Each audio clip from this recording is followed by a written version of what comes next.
Congressman, thanks for joining us from the great state of Florida, my new home state, proud to say. Appreciate your time. And, sir, you served in the military.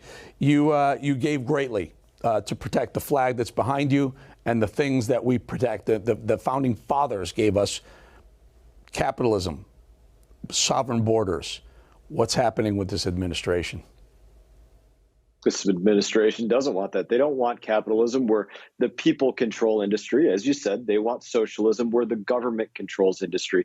It's not fair administration. It's not fair that somebody's taller. It's not fair that somebody earned more or made more or their family saved more. It's not fair that they got this job and I didn't, or they went to this school and I didn't.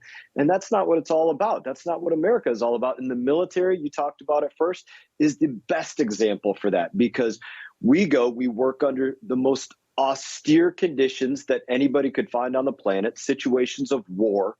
And individuals from a million pennies to no pennies in their pocket, from Ivy League degrees to barely got a GED, from every hole in the wall or big city.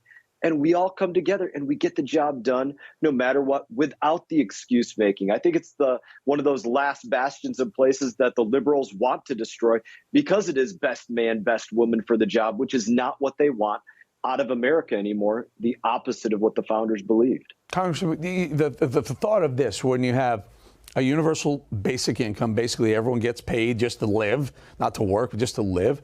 And then you have illegals coming across the border. And then the Evel Knievel leap over the Grand Canyon, where they allow illegals to vote. It's over. It's over for the Republican Party. It's over for anyone who's not a progressive leftist, is it not?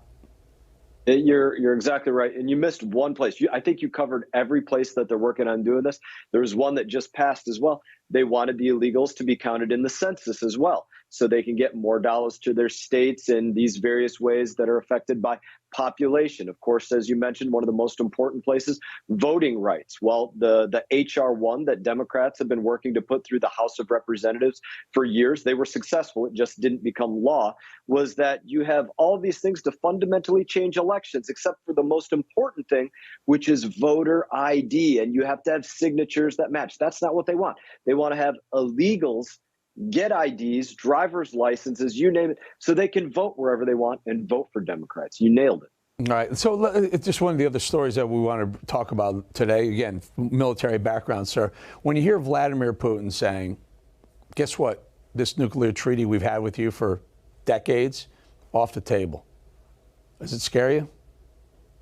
So here's what he's saying, and this should scare everybody. He's saying, I'm not interested in deterrence anymore. I'm not interested in America deterring Russia or the other way around.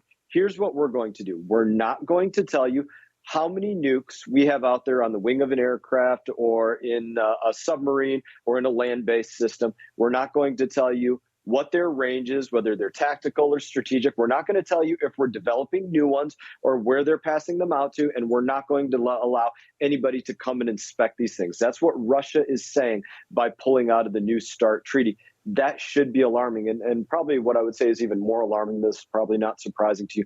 America is failing, does not have a nuclear posture that we are executing on to go out there and protect Americans in a situation that none of us right now, because of Ukraine, can say we have 0% chance of nuclear war. Yeah, no. In fact, Ronald Reagan got us out of a Cold War, and here we, whatever, 48 years later, we find ourselves back in one. It's very scary. And I pose this question to you.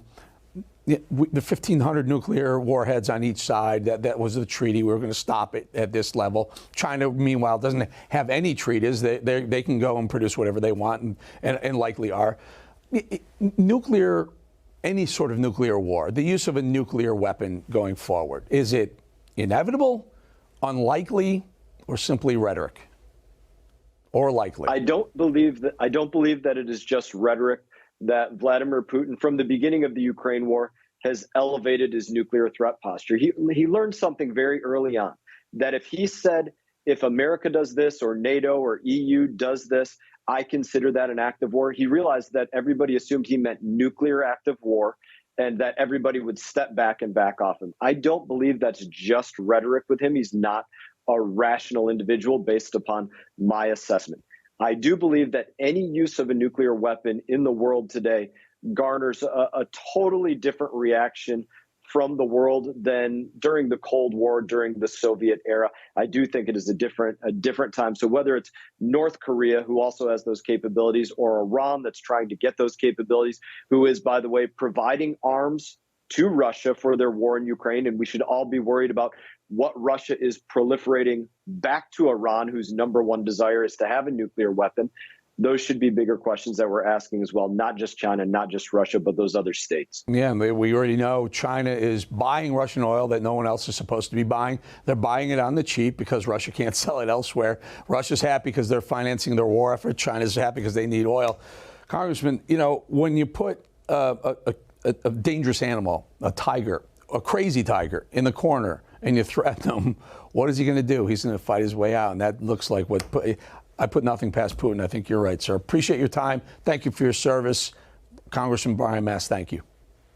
All the best.